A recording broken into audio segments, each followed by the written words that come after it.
బంగారం, బ్యాంకులు, ఇతర ప్రైవేటు సంస్థల్లో ఉన్న విడిపించి కొనబడను. కొమ్మూరి గోల్డ్, ఆంధ్ర మరియు తెలంగాణ. నితీష్ రెడ్డి ఈ పేరు ఒక వైబ్రేషన్, ఎంతో మందికి inspiration. It's a free hit and it's been put away. One-handed pickup. Everything is right about Nitish Reddy. Our attitude and Kutirika. And there you go. MKR. Vizag కుర్రోడ్ అంట. Good chasing now by MI. The continuation. No. Definite attack చేశారు ఆయన ఈసారి Nitish bat నుండి ఇంకో six. Single తోటి international cricket లో first half century score చేశాడు.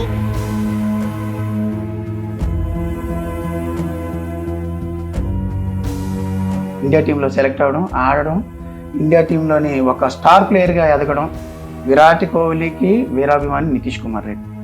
మీ సక్సెస్ కి సీక్రెట్ ఏంటి అంటే మా పేరెంట్స్ యొక్క సాక్రిఫైస్ అని చెప్పారు. ఇంతకు మించి ఇంకొక వర్డ్ కూడా ఉండదు. మేడం గారు సార్ గురించి ఫోటో తీసుకుందాం అంటే సార్ వెళ్ళిపోయారండి. నేను ఇస్తానని చెప్పి ఆమె ఫోటో ఇచ్చిందండి. వాడికి నాకు ఒక అగ్రిమెంట్ కూడా ఉంది, ఇప్పుడు చెప్తున్నాను, ఇంతవరకు ఎవరికి చెప్పలేదు. అండర్-16 అండర్-19 ఇండియా వచ్చిన తర్వాత వాడు నేను కూర్చొని ఇంట్లో కూర్చొని ఒక మాట చెప్పాను. అలాగే ధోనితో మాట్లాడేటప్పుడు ధోని గురించి చెప్తాడు. నిజం చెప్పాలంటే వెంకటేశ్వర స్వామి మొక్కున్నాకే నాకు బాబు పుట్టాడు. ఆర్థిక పండిత కలగానే ఆర్థిక పండిత దగ్గర ఉన్న ఏంటంటే చాలా విధాలుగా చాలా ఇబ్బందులు పడ్డానమ్మా నేను. నితీష్ ఒకనొక టైంలోనే గ్లౌజులు కొనమన్నప్పుడు, బ్యాట్ కొనమన్నప్పుడు ఆ అమౌంట్ మనం పెట్టలేకున్నప్పుడు ఇప్పుడు చూస్తే మా నితీషేనా ఆ నితీషేనా అనిపిస్తుంది నాకైతే. That is parents love.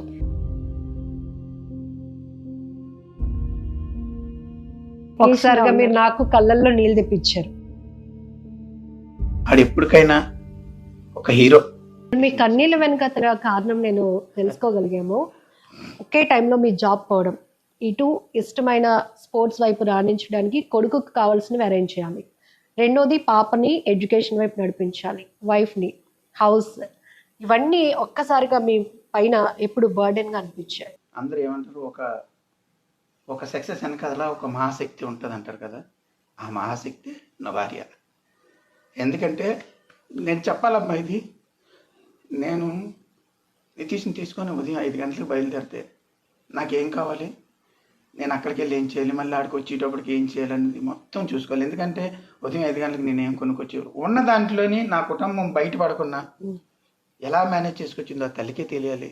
ఎందుకంటే మేము కొంచెం మనీ పరంగా కొంచెం ఇబ్బంది పడ్డా. ఎందుకంటే జాబ్ లేదు, జాబ్ వదిలేసిన తర్వాత తెలిసిందే కదా, ఏదైనా ఉంటే మనం మార్కెట్ చేసుకొని ఏదైనా చేసి రావచ్చు. ఆ లోటు మీరు వెళ్ళిపోతున్నారండి, ఇది లేదు అది లేదు అంటే నేను ఎక్కడో ఇబ్బంది పడేవాడు. ఎప్పుడన్నీ మేము వచ్చినప్పటికి ఇంట్లో ఏముంటే దాంతోనే మాకు ఇష్టమైంది, అంటే నితీష్కి ఏదైతే ఇష్టమైందో అది కంపల్సరీ వచ్చినప్పటికి వండి పెట్టి జాగ్రత్తగా చూసుకుందామని.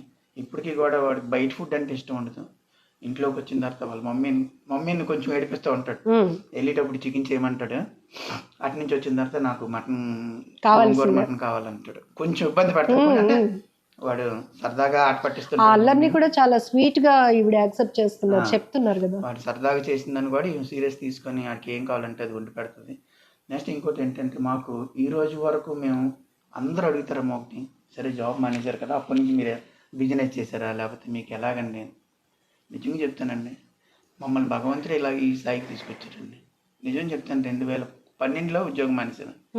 ఒక బిజినెస్ కానీ ఇంకేం తెలియదమ్మా, వాడు వెనకాల తిరగడం, వాడిని తీసుకురావడం, వాడిని తీసుకొచ్చి పెంచడం, పాపని చదివించడం, ఇదే ఎలాగైపోయిందా అంటే ఈ స్టేజ్ వరకు మేము ఎలాగొచ్చా ఉండేది ఆ భగవంతుడికే తెలియాలి, ఆమెకు మాత్రమే తెలియాలి. ఎవరికి తెలియని విషయం చెప్తున్నాము నేను. నిజం. కొంతమంది అయితే చేతులు ఎత్తేస్తారు, నా వల్ల కాదు, మీరు ఏమైనా తెస్తేనే కదా నేను ఏదైనా చేయగలుగుతాను అంటారు. చెప్తానమ్మా, నేను నా ఉన్న పరిస్థితుల్లోని ఫస్ట్ టైం బాగానున్నాం, అలాగ ఇల్లు కట్టుకున్నాం, అక్కడి నుంచి కొంచెం ఇబ్బందులు పడ్డాం. ఎందుకంటే వచ్చిన డబ్బులు ఇంటి మీద పెట్టడం, కొంత అప్పు చేసి ఇంటి మీద పెట్టడం, అక్కడి నుంచి కొంచెం ఇబ్బంది పడ్డాం. ఆ ఇబ్బందులను కూడా నాకు క్రికెట్ మీద ఎటువంటి మళ్ళీ నాకు ఇంకెటువంటి ఫోకస్ లేకుండా ఈవిడ మెయింటెనెన్స్ చేయడంలో మాత్రం ఫస్ట్ అండి ఈవిడ.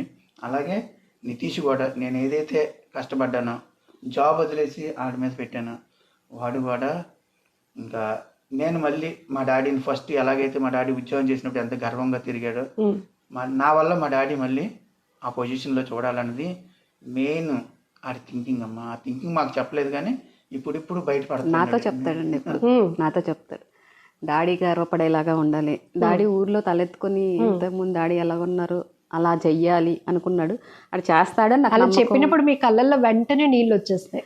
చాలా హ్యాపీ అనిపించింది, ఎందుకంటే తను ఏదన్నా చెప్తే చేస్తాడు కంపల్సరీ, దాన్ని చేయడానికి ఎంతవరకైనా వెళ్తాడు, అది చేస్తాడని నమ్మకం ఉంది. కానీ ఒకటి మేడం, మన కడుపును పుట్టిన పిల్లలు మనల్ని గర్వపడేలా చేస్తామని అంటే తెలిసి తెలియలేని చెప్పే మాటలు ఎంత మురిసిపోతూ ఉంటాం కదా, ఆ టైంలో మనం గుండెల్లో నుంచి దాక్కున్న దుఃఖం కూడా బయటకు వచ్చేస్తూ ఉంటుంది. ఇదేంటి ఇలా మాట్లాడుతున్నాడు అని. అలా అలా అన్నప్పుడు మీకు ఎలా అనిపించింది? అసలు అనిపించదండి, ఎందుకంటే నా బాబు గురించి నాకు తెలుసు ఫస్ట్ నుంచి, తను చెప్పాడు అంటే కంపల్సరీ చేస్తాడు, అది నాకు నమ్మకం ఎక్కువ. ఫస్ట్ నుంచి తల్లికి అంటే ఎవరికి ఎక్కువ తెలియదు కదా, వాళ్ళ డాడీ కంటే కూడా ఎక్కువ విషయాలు నాతో షేర్ చేస్తాడు. అన్ని డాడీకి చెప్పలేరు కదా, డాడీ అంటే కొంచెం భయం ఉంటది కదా, అమ్మ అంటే భయం ఉండదు కదా, అన్ని చెప్పేస్తాడు. ఫ్రెండ్లీగా ఉంటాడు అమ్మ కొడుకు. డాడీ అంటే కొంచెం భయమే. అమ్మా నేను భయం అంటే ఉండాలి, అది లేకపోతే కంపల్సరీ. తండ్రిగా భయపెట్టవలసిన టైంలో భయపెట్టాను, ఫ్రెండ్గా ఉండవలసిన టైంలో ఫ్రెండ్గా ఉన్నాను, ఒక సలహాదారుడిగా సలహాలు ఇచ్చాను, నా సలహాలు తీసుకున్నాడు. వాడికి నాకు ఒక అగ్రిమెంట్ కూడా ఉంది, ఇప్పుడు చెప్తున్నాను, ఇంతవరకు ఎవరికి చెప్పలేదు. Under-16 Under-19 ఇండియా ఆడొచ్చిన తర్వాత వాడు నేను కూర్చొని ఇంట్లో కూర్చొని ఒక మాట చెప్పాను, ఏదో కొంచెం రాంగ్ సైడ్ వెళ్తున్నాడు అనేది నా ఒపీనియన్. అది చెప్పలేదు ఏమని, డాడీ ఎంత పాల మీద పొంగులాడిది, ఇప్పుడు వచ్చి నీ ఫోన్లు కానీ నీకున్న ఫ్రెండ్స్ కానీ ఇదంతా పాల మీద పొంగులాడిది. ఒక్కరోజు నువ్వు ఆ గ్రౌండ్లోని కనపడలేదు, ఆ గ్రౌండ్కి 1 yearగా నువ్వు కనపడలేవు, ఈ నీతో ఎవరైతే మాట్లాడుతున్నారో వీళ్ళెవ్వరు కూడా నీతో మాట్లాడాడు, ఇదంతా వేస్ట్, ఇదంతా నీకు ఇవేం పట్టించుకోవద్దు. నేను ఈరోజు నీకు మాట ఇస్తున్నాను, 23 సంవత్సరాలు వచ్చే వరకు నా మాట విన్ను, నేనేం చెప్తే అది చెయ్యి, నేను నీ మంచి గురించే చెప్తున్నా. 23వ సంవత్సరం వచ్చిన తర్వాత నా మొత్తం ఏదైతే ఉందో నీకు హ్యాండ్ ఓవర్ చేస్తాను, నువ్వు చెప్పినట్టు నేను వింటాను, నీ కంట్రోల్లో మేము ఉంటాం, నేను పెడతాను చెప్పాను. కానీ నా మాట వాడు నిలబెట్టాడు. 23 సంవత్సరాలు నా నితీష్ వచ్చినప్పటికీ వాడి మాట వినడానికి నేను అంగీకరించి, వ్యాలిడ్ ఏజ్, టీనేజ్ లో వాళ్ళ ఎట్లా ఉంటుందో నేను చెప్పానమ్మా, వాడి మాట నిలబెట్టుకున్నాడు. ఇప్పుడు వాడికి ఎప్పుడైతే 23 సంవత్సరాలు వచ్చాయో నా మాట నేను నిలబెట్టుకోవాలి, అంటే నాకున్న పౌరుషాన్ని ఇంకోటాన్ని వాళ్ళ డాడీ ప్రతి మాటకి రెస్పెక్ట్ ఇస్తాడు, ప్రతి మాటకి రెస్పెక్ట్ ఇస్తాడు. సార్ చాలా మంచి పాయింట్.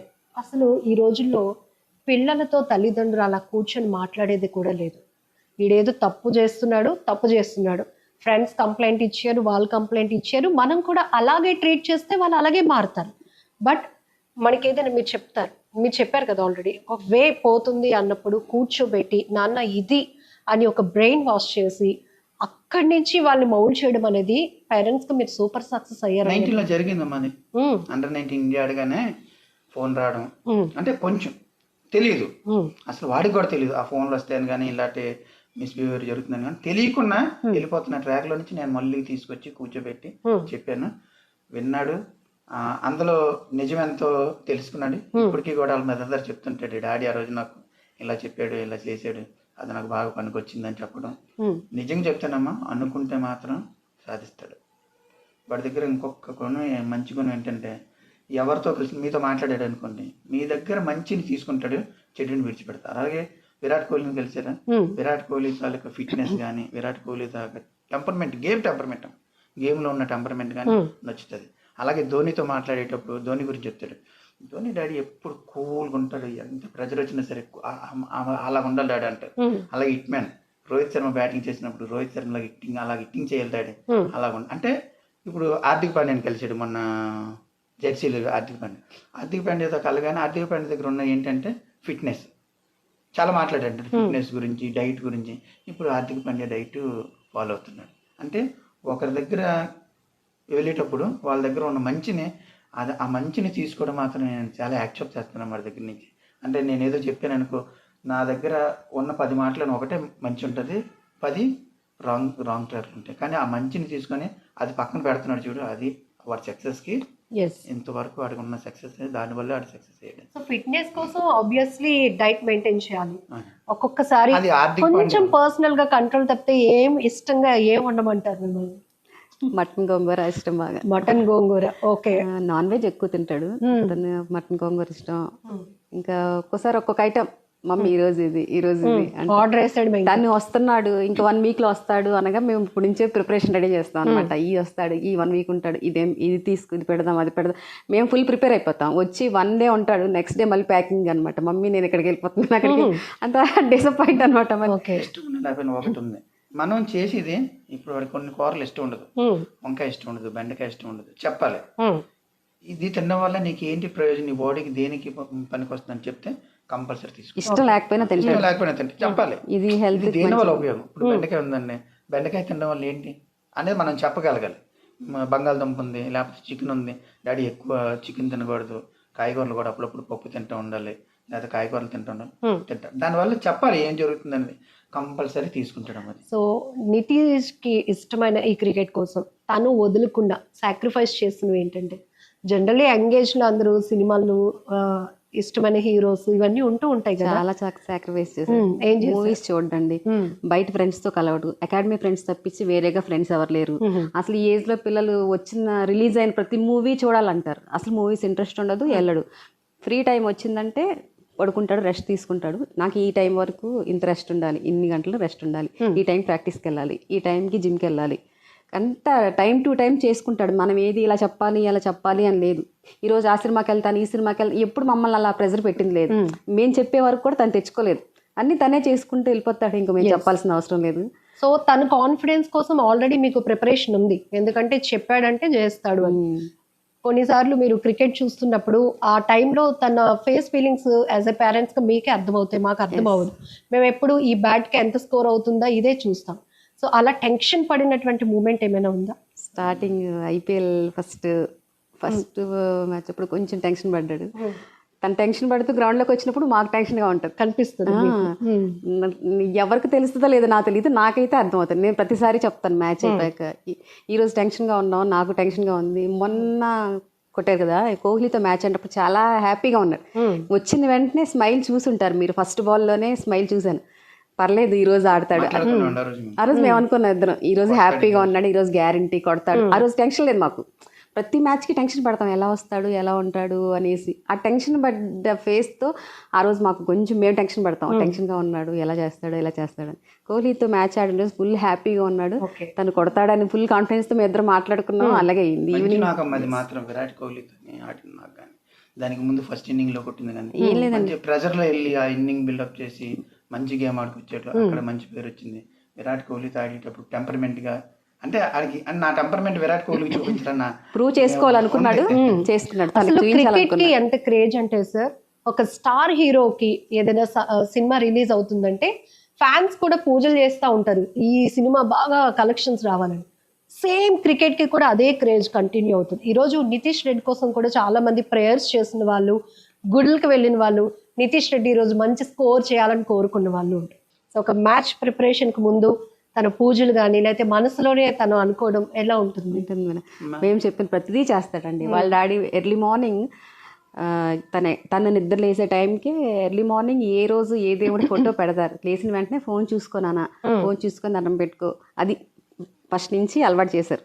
ప్రతి మార్నింగ్ తనకంటే ముందు వెళ్ళి స్టేటస్ పెట్టేస్తారు అనమాట, పెట్టేస్తారు. దేవుడు అంటే బాగా నమ్ముతారు. మాకు వెంకటేశ్వర స్వామి బాగా నమ్ముతాం. నిజం చెప్పాలంటే వెంకటేశ్వర స్వామి మొక్కున్నాకే నాకు బాబు పుట్టాడు.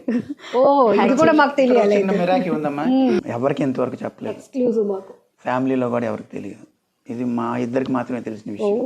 ఏంటంటే మాకు పాప పుట్టింది ఫస్ట్, రెండోది బాబు 7th monthలోనే. నేను జింక్లో జాబ్ చేసినప్పుడు మాకు డాక్టర్ అమ్మ కూడా జింక్లోనే ఉండేది. ఆవిడ దగ్గరికి వెళ్ళాం, స్కానింగ్ తీసినప్పుడు చెప్పకూడదని అప్పుడు ఒక రూల్ ఒకటి వచ్చింది, బాబు పాప చెప్పకూడదని. ఆ మేడం గారు అడిగాము, బాబా పాప అంటే చెప్పకూడదని రెడ్డి గారు, అలా చెప్పకూడదు. పర్లేదు మేడం, ఇప్పుడు 7th month వచ్చింది కదా, నాకు పాప అయినా పర్లేదు బాబు అయినా పర్లేదు చెప్పండి.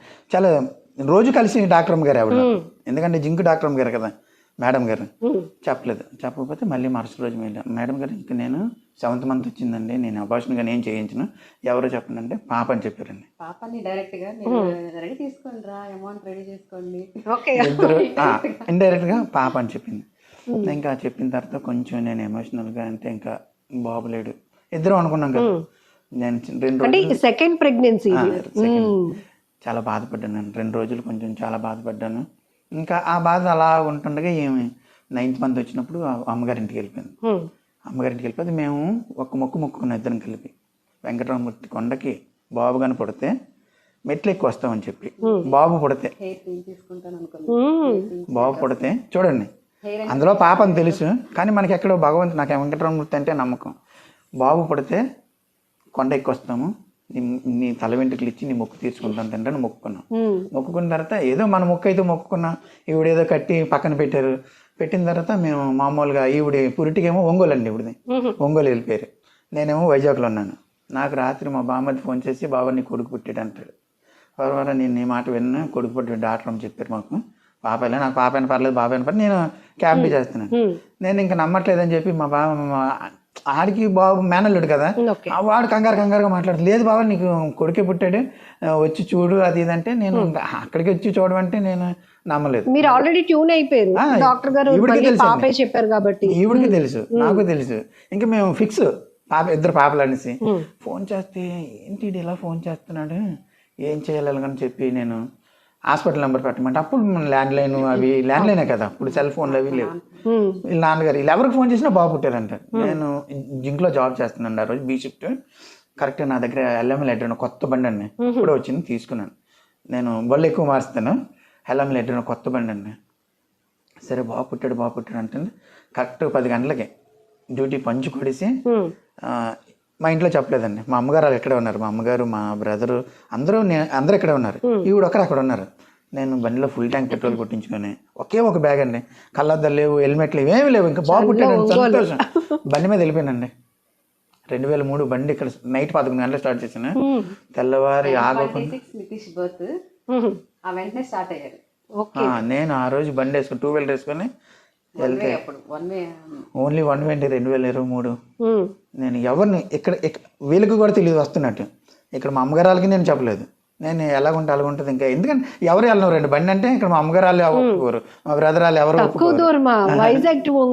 అప్పుడు సింగిల్ వే వెళ్ళిపోయానండి. వెళ్ళిపోయిన తర్వాత బాబుని చూడకుండా ముందు నాకు ఏమైందంటే హెల్మెట్ పెట్టలేదు, స్వెట్స్ పెట్టలేదు, కళ్ళన్నీ ఇంత అయిపోయింది. కళ్ళన్నీ ఇసుక పడిపోయి అది పడిపోయి ఫ్రెండ్గా అయిపోయి చూడలేకపోయాను. ఒక 10 నిమిషాలు వచ్చి ఆ కంటిలో నన్ను వేసిన తర్వాత అప్పుడు చూశాను. నాకు అది చాలా ఈడు పుట్టినప్పుడే నాకు మిరాక్. ఎందుకంటే పాప అని అంత కన్ఫర్మ్ చెప్పిన తర్వాత బాబు పుట్టాడని చెప్పడం అది నాకు విచిత్రం. నేను అప్పటి నుంచి ఇంకా అప్పుడే నేను 2 వీలర్ వేసుకుని ఫస్ట్ టైం ఒంగోలు. అంత దూరం ఎప్పుడు అంత దూరం వెళ్ళింది ఎప్పుడు లేదు నాకు 2 వీలర్ మీద. అటు నుంచి కూడా నేను వెళ్తాను. చెప్పారు ఈ విషయం నితీష్కి. బాగా నమ్ముతాం. అప్పటి నుంచి అది ఆయన చేసిన మహిమే అనుకోవాలి. ఎందుకంటే మేడం గారు అలాగ అన్న తర్వాత కూడా దేవుడు యాక్చువల్గా నా హెయిర్ అంటే చాలా ఇష్టం అండి. హెయిర్ ఇవ్వలేదు, నడిచి వెళ్తాను హెయిర్ ఇస్తాను అని నేను మొక్కున్నాను, ఆయన మొక్కున్నారు. దేవుడు మరి ఎలాగ మా మొరాలకి ఇచ్చా తెలియదు కానీ మాకు ఇచ్చారు. మామూలు గిఫ్ట్ కాదు, చాలా గ్రేట్ గిఫ్ట్ ఇచ్చారు. చెప్పానండి నితీష్ అంత ఆయనదయ్యా అనుకుంటా. ఇప్పటికీ కూడా చెప్తాను డాడీ నువ్వు ఎప్పుడైనా సరే ఏ స్థాయిలో ఉన్నా ఎక్కడున్నా ఆ దేవుడు మర్చిపోద్ది వెంకటరామమూర్తిని మాత్రం. ఎందుకంటే నేను ప్రతిరోజు ఉదయం లేచిన వెంటనే నేను వాట్సాప్లో ఈరోజు బుధవారం అనుకోండి అయ్యప్ప స్వామి ఫోటో పెడతాను, సోమవారం అనుకోండి ఏసు ఫోటో పెడతాను. చూడన్నాను ఫస్ట్ లేచిన వెంటనే ఒకసారి దేవుడి ముఖం చూసి గాడ్ పవర్ కూడా మనకి నీది ఏదైనా చేసుకు. ఇప్పటికీ కూడా ఒకళ్ళు చూడలేదు అనుకోండి వెంటనే ఫోన్ చేసి అడుగుతాను ఏం బాబు అంత బిజీ అయిపోయావు. లేదు మెంటల్లీ బాబు పుడితే బాగుండు అని అనుకోవడానికి మీరు ముందే ఫిక్స్ అయ్యారా? ఒకవేళ నాకు బాబు పుడితే వాడిని క్రికెట్ వైపు, నాకు క్రికెట్ ఇష్టం కాబట్టి క్రికెట్ వైపు తీసుకెళ్లాలని. లేదమ్మా నేను అలాగే నేను అదే ఎప్పుడు కూడా చెప్తున్నాను. నేను క్రికెట్ నితీష్ని క్రికెట్ ఆడించాలి, ఇండియా ఆడించాలి, లేకపోతే ఐపీఎల్ ఆడితే అలాగ అనుకోలేదు. అంటే ఈయన్ని అల్లరి చేసి ఇప్పుడు తీసుకెళ్ళి సరదాగా నాకు గ్రౌండ్ ఇష్టం. అప్పుడులో నేను గ్రౌండ్కి వెళ్ళేవాడిని, నాతో పాటు సరదాగా తీసుకెళ్ళాను. సరదాగా తీసుకెళ్ళినప్పుడు ఆ క్రికెట్ ఆడుతున్నప్పుడు అక్కడ గాంధీ సార్ అని జింక్ గ్రౌండ్లో ఉంటారు, ఆయన చెప్పాడు బాగా ఆడుతున్నాడు తీసుకొచ్చి కంటిన్యూ చేస్తే బాగుంది. ఏమవుతుందంటే ఈవిడ ఒంగోలు అండి ఎండాకాలం సెలవులకు మాత్రమే వెళ్తుంది. సమ్మర్ క్యాంప్కి సెలెక్ట్ అవ్వడం, ఒంగోలు వెళ్ళిపోవడం. నితీష్ 2 years అలాగైంది. 3వ సంవత్సరం డిస్కషన్ వచ్చింది గ్రౌండ్లోని. ఈ నితీష్ ఉండంటే మనం ఆ రోజు జోన్ మ్యాచ్లు అవుతూ ఉండేవి. Zinc zone, steel plant zone, PM Palem zone, ఇలా 4 జోన్లు జరుగుతుంది. అప్పుడు ఆ డిస్కషన్ వచ్చినప్పుడు ఏంటి సార్ ఎంత కాన్ఫిడెన్స్ చెప్తున్నాడు నితీష్ మీద, అంత దీనికి చెప్తున్నాడు అని నేను ఇంకప్పటి నుంచి వీడిని చూడడం మొదలుపెట్టాను. ఎలా అంటే నేను గ్రౌండ్ తీసుకెళ్ళి వదిలేసాను ఇంతకుముందు, ఇప్పుడు నుంచి వెనకాల నుండి చూడడం మొదలెట్టాను. అప్పుడు చూసినప్పుడు కానీ నుంచి బ్యాట్తో కానీ బాల్తో కానీ అందరికన్నా ఫస్ట్ రన్నింగ్ పెడతారు, ఫిట్నెస్ చేస్తారు, ఎందులోనే ఫస్ట్ ఉండేవాడు. అలాగ చేస్తూ ఉంటే అప్పటి నుంచి నేను ఇంకా వాడు వెనకాతల తిరగడం, ఇంకా గ్రౌండ్కి తీసుకెళ్ళడం, అక్కడి నుంచి గాజువాక నుంచి పిఎంపాలెం గ్రౌండ్కి తీసుకొచ్చేవాడు. ఇంకా అక్కడి నుంచి ఇవిడ ఒంగోలు ట్రిప్స్ క్లోజ్ అయిపోయి ఇంకా అప్పటి నుంచి క్లోజ్ అండి. ఇంకా సమ్మర్ క్యాంప్ ఆ రోజు నుంచి ఇంకా లేదు, ఇప్పటికీ లేదు. ఏదైనా పండగకి వెళ్ళడం రావడం అంతే. పాపం పేచి కూడా చేయలేదు, ఏం లేదు, సంవత్సరంకి ఒక్కసారి కూడా వెళ్ళనివ్వరు అని ఏం లేదు. ఏం లేదు. ఆ ట్రిప్ సంక్రాంతికి పెట్టుకున్నారు, ఇంక సెలవుల ట్రిప్ సంక్రాంతికి పెట్టుకున్నారు. అది నితీష్ చెప్తాను, డాడీ నీ స్టోరీ ఎంత స్టోరీ జరిగింది డాడీ అని చెప్తాను. నమ్ముతాడు. దేవుడు అంటే వాడికి కూడా నమ్ముతాడండి, నమ్ముతాడు. అనుకున్న పని అనుకున్నట్టు చేస్తాడు. నాకు నచ్చింది ఏంటంటే విషయంలో ఏం చెప్పినా చేస్తాడు. ఇది చేయమ్మా, ఇది మంచిది అంటే చేస్తాడు. ఇది ఎందుకు చేయాలి, అలా నెగిటివ్ ఎప్పుడు క్వశ్చన్స్ చేస్తాడు.